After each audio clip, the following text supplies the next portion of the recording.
Hello hi welcome नमस्ते, मेरा नाम ऋतिक और आज हम फिर से बात करने वाले हैं एक और इंटरेस्टिंग कंसेप्ट के बारे में। तो ये वीडियो उन बच्चों के लिए मोस्ट इंपॉर्टेंट होने वाली है जिनके पास सेमेस्टर 5 में सब्जेक्ट है इंट्रोडक्टरी डेवलपमेंट इकोनॉमिक्स। तो चलिए शुरू करते हैं फिर आज की वीडियो।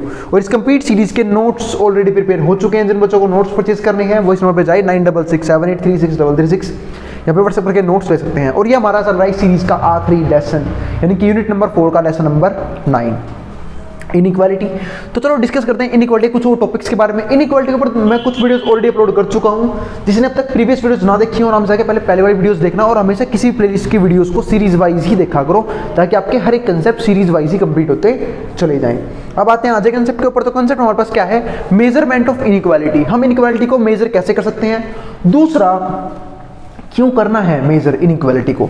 तो देखो इनइक्वालिटी का मतलब क्या होता है कि जब हम देखते हैं कि रिसोर्सेज में डिफरेंस है, कुछ लोगों के पास कुछ ज़्यादा ही रिसोर्सेज हैं और कुछ लोगों के पास बहुत कम रिसोर्सेज है जिनमें उन्हें गुजारा करना पड़ रहा है। तो हमें ये चेक करना होता है कि इनइक्वालिटी किस लेवल पे है, मतलब किसी कंट्री के अंदर या फिर किसी भी ऑर्गेनाइजेशन के अंदर जो लोग हैं वो कितने ज़्यादा रिच हैं, मतलब कितने परसेंट लोग हैं ऐसे जिनके पास हाईएस्ट रिसोर्सेज हैं और कितने लोग ऐसे हैं जिनके पास अपने बेसिक नेसेसिटीज़ को कंप्लीट करने तक के भी रिसोर्सेज नहीं है। वो रेशो चेक करते हैं हमेशा। कई में ये गैप बहुत ज़्यादा मिलता है, जैसे इंडिया में सिर्फ 10% लोग हैं जो रिच हैं और बाकी 90% लोग क्या है, पुअर कैटेगरी में आते हैं। फिर यानी कि वो लोग आते हैं जहाँ पे मिडिल क्लास फैमिली है और या फिर लोअर क्लास फैमिलीज एग्जिस्ट करती हैं और हायर क्लास सिर्फ और सिर्फ 10% है। लेकिन कोई कंट्री है जो वेल डेवलप्ड है, वहाँ पे ये रेशियो है ना वो ऑलमोस्ट 30-70, 40-60, 50-50 ऐसे हो जाता है। मतलब डिफरेंस देखने को मिलता है हमें अलग अलग कंट्री में रेशियोज का। तो वही चीज़ है यहाँ पे इनइक्वालिटी। अब बात है इनइक्वालिटी को मेजर कैसे करें, उसके लिए अलग अलग मेथड्स हैं, अलग अलग तरीके हैं। आज हम उन्हीं के ऊपर बात करेंगे तो समझते हैं। तो measuring inequality like how wealth और income is spread among people it gets complicated. तो एक सिंपल सी बात है, इनइक्वालिटी को मेजर करने का मतलब क्या है कि जो वेल्थ है या फिर जो इनकम है वो किस लेवल पे डिस्ट्रीब्यूट हो रखी है, यानी कितने लोगों के पास कितने परसेंट रिसोर्सेज हैं और दूसरे ग्रुप के पास कितने परसेंट रिसोर्सेज है। तो रिसोर्सेज का डिस्ट्रीब्यूशन जो है वो प्रॉपर तरीके से है या नहीं है, वो हमें कौन बताती है? इनइक्वालिटी बताती है। तो ये तो हो गया इनइक्वालिटी का मतलब क्या होता है, वेल्थ का मतलब। तो समझते हैं। अब ये वेल्थ और इनकम दो अलग अलग टर्म्स हैं। वेल्थ का डिस्ट्रीब्यूशन अलग होता है, इनकम का डिस्ट्रीब्यूशन अलग होता है। बात ये वेल्थ का मतलब क्या होता है? वेल्थ का मतलब होता है एक आदमी अपनी पूरी जिंदगी में कितनी इनकम अर्न कर चुका है, कितना एसेट जनरेट कर चुका है, चाहे वो उसकी लैंड हो, बिल्डिंग हो, इन्वेस्टमेंट्स हो, ठीक है, बिजनेसेस हो, तो कहाँ कहाँ से उसको पैसा आ रहा है और कहाँ कहाँ उसने इन्वेस्टमेंट कर रखी है, उन टोटल सम को हम क्या बोलते हैं यहाँ पे? वेल्थ बोल के चलते हैं। यानी कि एक पर्सन ने अपनी जिंदगी में कितना पैसा कमाया, कितना बचाया, कितना इन्वेस्ट कर रखा है, ठीक है, वो सब का सब किसका पार्ट होता है? इन्वेस्टमेंट का पार्ट, वेल्थ का पार्ट होता है। तो वही सेम चीज यहाँ पे है। तो इंक्लूड्स एवरीथिंग समवन ओन्स, मतलब एक पर्सन के पास जितनी भी एसेट्स हैं, ठीक है, एसेट भी तो लायबिलिटी भी कह सकते हो, वो सब क्या आता है? उसके वेल्थ के अंदर का पार्ट होता है। Like money in the bank, जैसे कि बैंक में कितना पैसा रखा हुआ है, प्रॉपर्टीज में कितना पैसा है, इन्वेस्टमेंट में कितना पैसा है। But it's hard to put a value on all these things accurately. पर हम सब जानते हैं कि जो वेल्थ है उसका प्रॉपर तरीके से एक्यूरेटली पता लगाना काफ़ी मुश्किल होता है। उसका एक रीज़न बताता हूँ मैं आपको। देखो जो इन्वेस्टमेंट है उसकी वैल्यू टाइम के साथ साथ चेंज होती रहती है। मतलब कुछ इन्वेस्टमेंट तो ऐसी है जो एक तरह से कह सकते हो हर दिन बदलती है, हर वीक चेंज होती है। जैसे for example investment in stock markets. अब स्टॉक मार्केट कभी भी राइज कर जाता है, कभी भी गिर जाता है, तो वहाँ पे जो इन्वेस्टमेंट कर रखी है उसकी वैल्यू भी क्या होती है? लगातार फ्लक्चुएट होती रहती है। इसी तरीके से बहुत सी इन्वेस्टमेंट और भी ऐसे, लैंड के प्राइजेस, वो तो चलो बहुत जल्दी फ्लक्चुएट नहीं करते पर लॉन्ग टर्म में फ्लक्चुएट करते हैं। तो सिंपल सी बात है, इन्वेस्टमेंट जो है वो हमारे पास क्या होता है? फ्लक्चुएट करता रहता है, जिसकी वजह से हमारी वेल्थ भी जो है वो फ्लक्चुएट करती रहती है, यानी कि बढ़ती और घटती रहती है। तो वेल्थ का एक्यूरेटली पता लगाना थोड़ा सा मुश्किल काम है। तो वही सेम चीज़ यहाँ पे दिखाई गई है। अब एक क्या है, एक चीज़ और भी है, एक चीज़ बोलते हैं रियलाइजेबल वैल्यू। अब मैं आपको समझाता हूँ इसका मतलब क्या होता है। सपोज करो मैंने कहीं पे इन्वेस्टमेंट कर रखी है, अब मुझे लग रहा है कि मार्केट में चीज़ का प्राइस ये चल रहा है, चाहे वो एक्चुअल में हो चाहे ना हो। फॉर एग्जांपल मैंने कोई लैंड में इन्वेस्टमेंट कर दी कि भाई मैंने कोई लैंड ले ली है 2 करोड़ की। अब मुझे लग रहा है 1 साल बाद उसके प्राइस मार्केट में जो है लोग बता रहे हैं कि 3 करोड़ हो गए हैं। 3 करोड़ लोग जो है मतलब बोलते हैं ना कि हाँ भाई इसका प्राइस 3 करोड़ हो चुका है, या फिर इस जमीन का रेट अब 4 करोड़ हो चुका है। अब मैंने कोई 2 करोड़ की लैंड ली, मैं बोल रहा हूँ कि भाई 3 करोड़ इसकी वैल्यू हो चुकी है। पर जब मैं मार्केट में सेल करने गया तो लोग उसे कितने में खरीदने में तैयार है, उसको हम क्या बोलते हैं, रियलाइजेबल वैल्यू। सपोज करो अब मैं गया बेचने उसे, तो लोगों ने क्या बोला कि हम तो नहीं देंगे इसे 3 करोड़, ये 3 करोड़ की एसेट नहीं है, हम देंगे इसके 2.5 करोड़ या फिर 2.25 करोड़। तो ऐसे बोला उन्होंने, उससे कम बोला। इसका मतलब क्या है कि एक्चुअल में जो मार्केट में चल रहा है वो नहीं, एक्चुअल में जब लोग उसे बाय करेंगे तो किस प्राइस से बाय करेंगे वो हमारा क्या होता है वहां पे कि इनकम जो है, यानी कि जो इन्वेस्टमेंट हो कितनी फ्लक्चुएट हुई है वहां से पता लगता है। अब सपोज करो कोई शेयर है, ठीक है, कि भाई आपने शेयर खरीदा कोई 3000 में, आप उसको सेल करने के लिए बिड लगा रहे हो 4000 की, हो सकता है मार्केट में प्राइस चल रहा हो 3200, 3300, 3400, तो कौन खरीदेगा 4000 में? कोई भी नहीं, क्योंकि जब और भी लोग तैयार बैठे हैं उससे कम प्राइस में बेचने के लिए, तो उस एसेट को उस प्राइस पे कोई भी नहीं खरीदेगा। तो यही सेम चीज क्या होती है यहाँ पे कंसेप्ट में काम आती है। इसलिए मैं क्या बोलता हूँ कि जो हमारी वेल्थ है वो हमारी क्या होती है, लगातार फ्लक्चुएट होती रहती है। एक्यूरेटली निकालना इसे क्या होता है, बहुत मुश्किल होता है, हमें सिर्फ इसकी एस्टिमेटेड वैल्यू निकालते हैं हमेशा। इसके बाद and somethings like pension rights और फ्यूचर अर्निंग्स फ्रॉम एजुकेशन, कुछ चीजें और भी होती हैं, जैसे पेंशन राइट क्या है, मतलब पेंशन कितना क्या मिलने वाला है। अर्निंग फ्रॉम एजुकेशन, अब अर्निंग फ्रॉम एजुकेशन की आपने जो इन्वेस्टमेंट करी थी एजुकेशन के ऊपर, वहां से कितना पैसा आने वाला है, ठीक है। तो ये सारी चीजें हमारे किसका पार्ट बनती है, वेल्थ का पार्ट बनती है, जो कि ट्रिकी चीज आती है कि वेल्थ को कैलकुलेट कैसे करें। तो इसलिए वेल्थ की सिर्फ एस्टिमेशन लगाते हैं कि किसी के पास कितनी लैंड है, कितनी बिल्डिंग है, कितने एसेट्स हैं, कितनी गाड़ियां हैं, ये सब किसका पार्ट होता है, हमारे वेल्थ का पार्ट होता है। तो इसलिए वेल्थ की एक्चुअल वैल्यू निकालना बहुत मुश्किल होता है, इसलिए हम यहाँ पे सिर्फ क्या निकालते हैं, यहाँ पे एस्टिमेटेड वैल्यू, और कोशिश करते हैं कि एस्टिमेट वैल्यू जो है वो फुल्ली एक्यूरेट निकाल ली जाए। इसके बाद क्या आता है, इनकम। अब इनकम एक डिफरेंट टर्म है।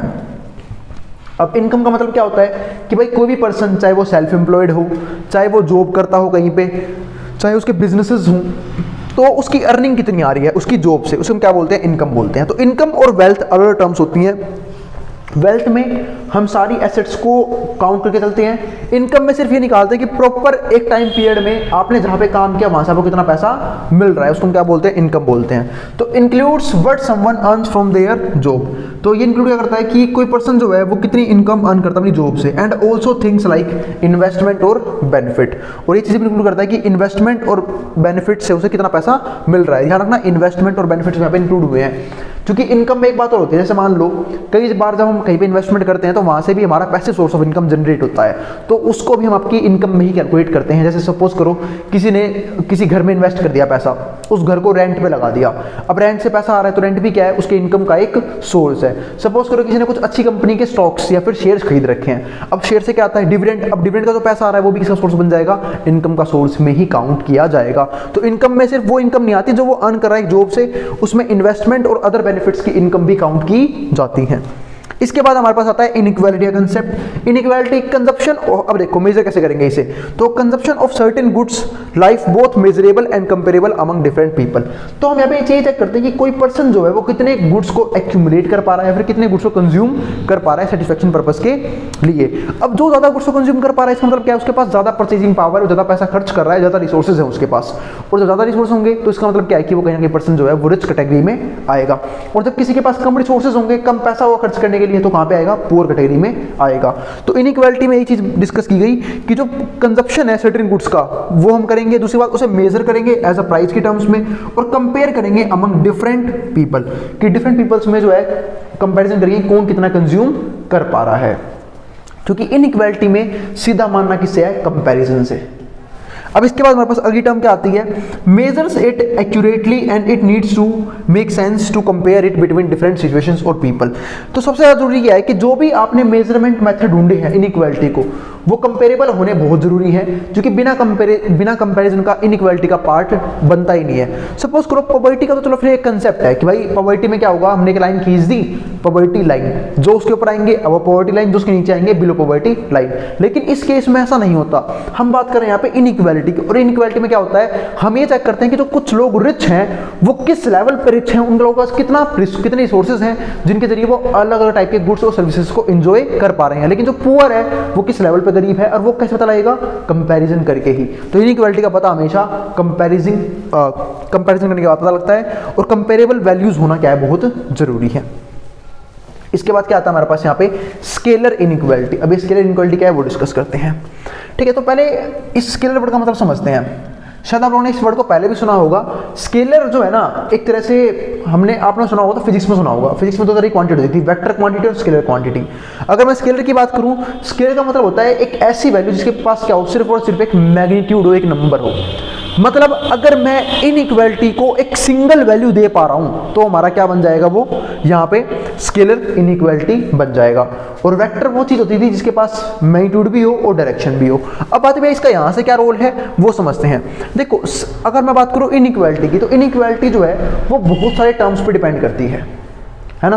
कौन कितने रिसोर्स यूज कर पा रहा है, किसके पास कितनी वेल्थ है, किसके पास कितने सोर्सेस ऑफ इनकम है, तो बहुत सी चीजों पे जो है वो इनइक्वालिटी डिफर करती है। लेकिन अगर हम इन सारे मेथड्स को मिला के सिर्फ एक सिंगल मेथड बना दें और एक सिंगल वैल्यू निकाल लें कि भाई ये पर्सन जो है वो इस मतलब लोगों को रैंक दे दे इनइक्वालिटी के हिसाब से कि ये पर्सन इस रैंक पे है, ये पर्सन इस रैंक पे है, ये पर्सन की इनइक्वालिटी इस रैंक पे है, ठीक है। तो इस तरीके से जो है वो कैलकुलेट करना क्या हो जाएगा, ईजी हो जाएगा, और कंपेयर करना भी ईजी हो जाएगा। इसीलिए हम किसकी बात करते हैं यहाँ पे, स्केलर इनइक्वालिटी की।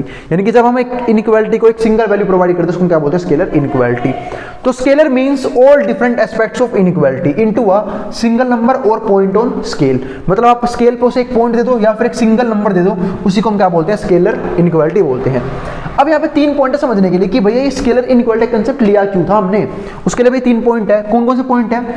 पहला पॉइंट क्या बोलता है, if we want to look at multiple aspects of inequality we can do that by using different measures. एक सिंपल सी बात है, अगर मान लो मैं किसी भी तरीके से स्केलर इनइक्वालिटी ले आया, तो स्केलर इनइक्वालिटी का मतलब क्या हो जाएगा कि मैं एक सिंगल नंबर प्रोवाइड कर रहा हूं, ठीक है। अब यहां पे क्या है, सिंगल नंबर प्रोवाइड कर रहा हूं, लेकिन यहां पे दिक्कत क्या हो रही है, एक मिनट, चलो फिर अब हम देखते हैं आगे। तो स्केलर इनइक्वालिटी का मतलब मैंने आपको बता दिया है, जहां पे हम एक इनइक्वालिटी को एक सिंगल वैल्यू प्रोवाइड कर देते हैं। लेकिन इसमें 3 पॉइंट कौन कौन से गिवन है वो देखते हैं। If we want to look at multiple aspects of inequality, अगर हम इनइक्वालिटी के डिफरेंट एस्पेक्ट को समझने लगेंगे तो we can do that by using different measures. तो मैंने बताया ना आपको, इनइक्वालिटी मेजर करने के अलग तरीके होते हैं, तो हमें उन अलग तरीकों को फॉलो करना पड़ेगा अगर हमें अलग तरीके की इनइक्वालिटी चेक करनी है। तो इस केस में यहाँ पे दिक्कत क्या आएगी कि हमें यहाँ पे डिफरेंट मेजर्स यूज करने पड़ेंगे इनइक्वालिटी को समझने के लिए। तो each focusing on specific characteristics of society, जिसके अंदर हम सिर्फ एक अलग तरह की इनइक्वालिटी की बात कर रहे होंगे। लेकिन अगर हम बात करते हैं यहाँ पे एक सिंगल इनइक्वालिटी की, यानी कि स्केलर इनइक्वालिटी की, तो यहाँ पे हम डायरेक्टली चेक कर सकते हैं कि इनइक्वालिटी जो है किस लेवल पे है और कौन सा पर्सन किस रैंक पे एग्जिस्ट करता है इनइक्वालिटी के अंदर, और जो ही कंपेयर करना क्या हो जाएगा, काफी इजी हो जाएगा। तो पहला पॉइंट तो ये दिया इन्होंने कि इन्होंने स्केलर इनइक्वालिटी बनाई क्यों, ताकि हमें अलग अलग मेजर्स यूज ना करने पड़े, एक सिंगल मेजर हो जिसके जरिए हम इजीली इनइक्वालिटी को कंपेयर भी कर सकते हैं और चेक भी कर सकते हैं। दूसरा पॉइंट हमारे पास क्या आता है यहाँ से, sometimes we just want to simple answer to a question like has inequality increase और डिक्रीज। कई बार क्या होता है, क्वेश्चन ऐसे आते हैं एग्जाम्स के अंदर, या फिर मैं अगर ऐसे पूछ रहा हूँ कि जो इनइक्वालिटी है वो इंक्रीज हुई है या डिक्रीज हुई है। इसके बारे बात मैंने प्रीवियस वीडियो में भी की थी कि इनइक्वालिटी इंक्रीज कब होगी, जब गरीबों का पैसा अमीरों के पास जाएगा, यानी कि अमीर और अमीर होते चले जाएंगे और गरीब होते चले जाएंगे। इस तरीके से क्या होगा, इनइक्वालिटी बढ़ेगी घटने की बजाय। और इनइक्वालिटी डिक्रीज कब करेगी, जब अमीरों का पैसा गरीबों के पास आएगा, यानी कि गरीब अब अमीर होने शुरू हो जाएंगे और अमीर थोड़े से गरीब हो जाएंगे, ज्यादा नहीं, थोड़ी से, ठीक है। इसी को हम यहाँ पे क्या बोलते हैं कि जो इनइक्वालिटी हो क्या हो गई, डिक्रीज होनी शुरू हो गई, यानी कि equal distribution of resources and income शुरू हो चुका है। If we use multiple measures of inequality, it can lead to ambiguous answer। लेकिन अगर सपोज करो मैं यहीं पे अलग अलग मेथड यूज करना शुरू कर दूं इनइक्वालिटी निकालने के लिए, तो क्या हो जाएगा, आंसर हमारा खराब हो जाएगा। लेकिन अगर यहीं पे एक सिंपल मेथड अगर एग्जिस्ट करता कि सपोज करो मैं ये बोल रहा हूं कि एक की इनइक्वालिटी 12 है, एक की इनइक्वालिटी 15 है, तो मैं आराम से बता कर सकता हूं कि इनइक्वालिटी किसकी ज्यादा है, इनइक्वालिटी यहां पे ज्यादा है और यहां पे क्या है, कम है। तो ये एक फायदा होता है किसका, स्केलर इनइक्वालिटी निकालने का। अगला है और तीसरा और आखिरी पॉइंट जिन्होंने दिया, तीसरे में क्या लिखा है, using multiple measures of income distribution. यहाँ पे इनकम डिस्ट्रीब्यूशन है, income distribution can be useful, there is still a place for standard single inequality measure. अगर हम यहाँ पे सिर्फ और सिर्फ इनकम डिस्ट्रीब्यूशन की बात कर रहे हैं तो हम उसके लिए एक सिंगल डिस्ट्रीब्यूशन यूज कर सकते हैं ताकि हम लोगों की इनकम को कंपेयर कर पाए। मतलब हम इनकम के स्लैब बना सकते हैं कि इतनी इनकम कितने लोगों की है, उससे फालतू इनकम कितने लोगों की है। इस तरीके से क्या हो जाएगा, सिंपल मेथड हमारा बन जाएगा। इसके बाद even if we can't agree on a single scale और a collection of scales, still be able to rank inequalities. अब समझो यहाँ पे जैसे कई लोग जो है ना एग्री नहीं करते किसके लिए, सिंगल स्केल के लिए, कि भाई आप जो है एक सिंगल चीज के बेस पे कैसे इनइक्वालिटी बता सकते हो, हमें तो मल्टीपल मेजर यूज करनी चाहिए, क्योंकि हमें इनइक्वालिटी के डीप में जाना है, यानी कि उसके हर एक कैरेक्टरिस्टिक्स को समझना है कि इनइक्वालिटी क्यों क्यों हो सकती है। कई बार इनकम को लेके होती है, ठीक है, कई बार रिसोर्सेज को लेके होती है, और भी बहुत सारे कारण होते हैं इनइक्वालिटी को होने के। तो अगर हमें रैंक देना है इनइक्वालिटी को, तो हमें यहाँ पे सिंगल स्केल कैसे यूज कर सकते हैं, तो यहाँ पे क्या होता है, this ranking might not be give us all details. तो ये इसकी डिसएडवांटेज क्या है कि ये जो डिटेल है, रैंकिंग जो है, ये कभी भी हमें सारी डिटेल प्रोवाइड नहीं कर सकता, but it can be provide valuable insight, लेकिन ये हमें वैल्यूएबल चीजें जरूर बता सकता है। तो ये इसका डिसएडवांटेज क्या आया कि जब भी हम किसी भी इनइक्वालिटी को रैंक देंगे या फिर एक सिंगल मेथड यूज करेंगे इनइक्वालिटी निकालने के लिए, तो उसमें कहीं ना कहीं दिक्कतें रहेंगी। वो बिल्कुल डीप में इनइक्वालिटी को डिस्कस नहीं करेगा, वो सिर्फ एक हमें कुछ वैल्यूएबल चीजें बताएगा कि इस की वजह से क्या है इनइक्वालिटी यहाँ पे मेजर की गई है। लेकिन अगर हमें पूरी इनसाइट लेनी है कि इनइक्वालिटी क्यों क्यों हुई है और हमें हर एक कैरेक्टरिस्टिक्स को समझना है, तो उसके लिए हमें डिफरेंट मेजर्स यूज ही करने पड़ेंगे इनइक्वालिटी निकालते वक्त। तो ये हमारे पास था एक तो पहली बात हमने समझा कि मेजरमेंट ऑफ इनइक्वालिटी क्यों जरूरी है और होता क्या है। दूसरा, स्केलर इनइक्वालिटी क्या होती है। उम्मीद है आपको स्केलर इनइक्वालिटी समझ में आ गई होगी। अब मिलेंगे अगली वीडियो में जहां पे हम बात करेंगे इसके और भी मेजरमेंट तरीकों के बारे में। मात्र मेरे हिसाब से 2 या 3 वीडियोस और बनेंगी और हमारा जो है ये वाला लेसन खत्म हो जाएगा, साथ साथ हमारी सीरीज भी फिनिश हो जाएगी। फिर मैं सिर्फ कुछ इंपॉर्टेंट क्वेश्चन आंसर करवाऊंगा, डिस्कस करूंगा। दूसरा, जो भी हमारे टॉपिक्स रहते हैं पीछे से बचे हुए हैं उनको भी डिस्कस करता चलूंगा आने वाली वीडियोस में। अब जिसको जो उतारना उतार सकता है, मैं हट रहा हूं बोर्ड के सामने से। और अगर वीडियो पसंद आई हो तो वीडियो को लाइक किए बिना मत जाना और चैनल को सब्सक्राइब भी कर देना ऐसी वीडियोस के लिए। फिर भी किसी भी तरह का डाउट बच जाए, किसी भी तरह की क्वेरी रह जाए, उसके लिए आप कमेंट बॉक्स में कमेंट कर देना, मैं उस क्वेरी को रिजोल्व करने की पूरी कोशिश करूंगा। अब जिसको जो उतारना उतार सकता है, मैं हट रहा हूं बोर्ड के सामने से।